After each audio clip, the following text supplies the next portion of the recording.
Assalamualaikum guys, selamat datang di podcast kami. Oh iya guys, kenalin dulu nih MC kita nih. Nah, saya sendiri Siti Nurwasilah atau kalian biasa panggil aku Dila, dan teman saya nih namanya Andin. Halo, nama aku Anissa Widianingsi atau kalian boleh panggil aku Andin. Nah, kalian penasaran gak sih tema podcast kita hari ini? Pastinya penasaran dong. Nah, podcast ini bertemakan language atau kenapa orang susah berbahasa Indonesia padahal ia tinggal di Indonesia.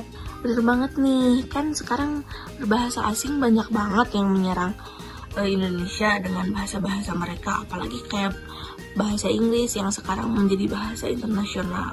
Nah, tema kali ini kami ambil dari materi mata kuliah kognitif yaitu language.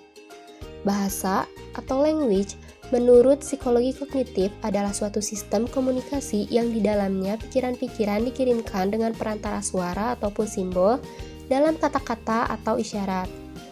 Nah, dalam bahasa sendiri tersusun dari beberapa komponen. Ada fonem, morfem, sintaks, semantik, dan pragmatis.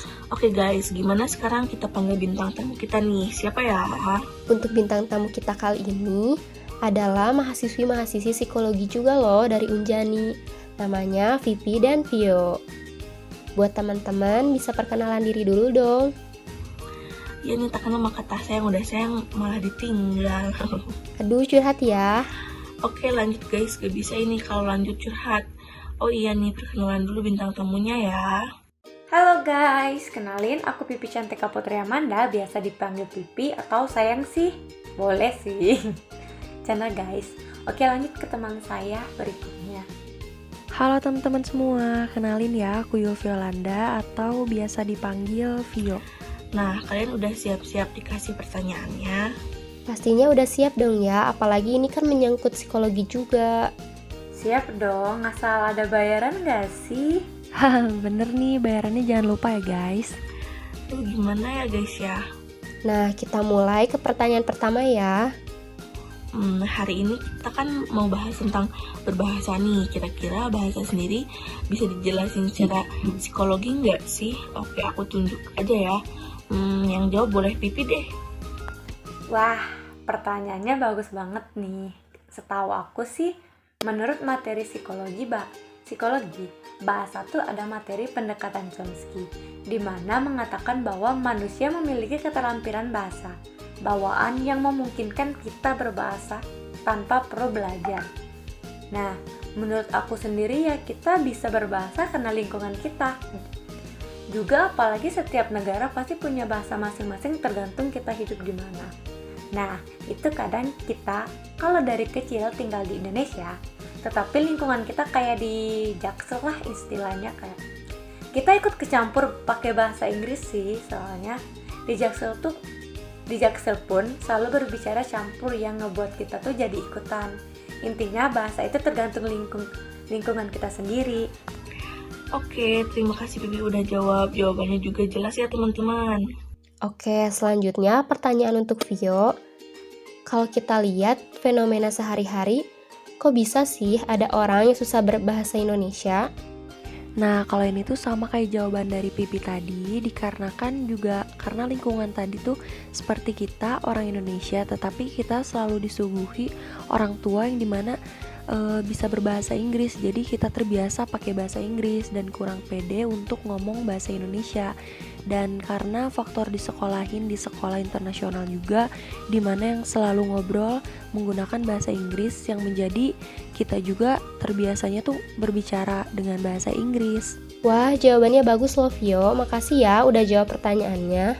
Oke, nah selanjutnya pertanyaan ketiga ya buat kalian berdua.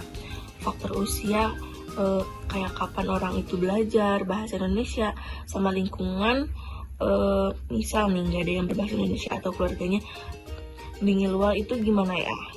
Dibiasakan dari kecil sih, karena kalau udah biasa dari kecil kita bisa langsung nangkep istilah gitu. Kayak kalian pernah dengar istilah bisa karena terbiasa kan? Nah, itu pun harus diterapkan dari kecil agar kita tuh semakin terbiasa dengan bahasa Indonesia gitu. Walaupun kita tuh hidup di lingkungan yang lingkungan kita tuh nggak terlalu mendukung dalam bahasa Indonesia, seperti itu. Kita juga bisa belajar dari sosial media, seperti YouTube, Instagram, or media sosial lainnya. Dan ingat, mau belajar apapun itu masih bisa di sosial media loh, nggak perlu langsung gitu. Nah benar, bisa juga belajar dari lingkungan sekitar mungkin, karena kalau dari keluarga kurang bisa bahasa Inggris, kita bisa mengikuti lingkungan pertemanan atau juga bisa belajar sendiri lewat media sosial kayak apa yang Pipi bilang tadi. Wah, keren banget. Jelas sekali ya, jawaban mereka juga sangat membantu. Baik, terima kasih buat bintang tamu kita hari ini yang udah mau ikut dalam podcast ini, juga meluangkan waktunya buat kita wawancarai.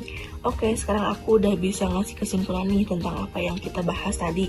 Nah, language sendiri adalah bahasa. Bahasa menurut psikologi kognitif adalah suatu sistem komunikasi yang di dalamnya terdapat pikiran-pikiran yang dikirim dengan perantara suara atau simbol dalam kata-kata atau isyarat. Makasih banyak nih buat Vio sama Pipi udah luangin waktunya buat datang ke podcast kita kali ini. Semoga di lain waktu bisa datang lagi ya. Sebentar teman-teman, aku juga mau nambahin nih buat kesimpulan. Jadi, bahasa sendiri tersusun dari beberapa komponen yaitu fonem, morfem, sintaks, semantik, dan pragmatis. Nah, ternyata hal yang membuat seseorang sulit untuk berbahasa Indonesia itu karena lingkungannya yang dikelilingi oleh orang-orang yang memakai bahasa lain. Oke, makasih banyak juga ya udah ngundang aku sama Pipi di podcast ini. Semoga podcast ini bisa bawa pengaruh lebih baik lagi di lingkungan sekitar tentang bahasa yang menyangkut tentang psikologi itu sendiri. Terima kasih.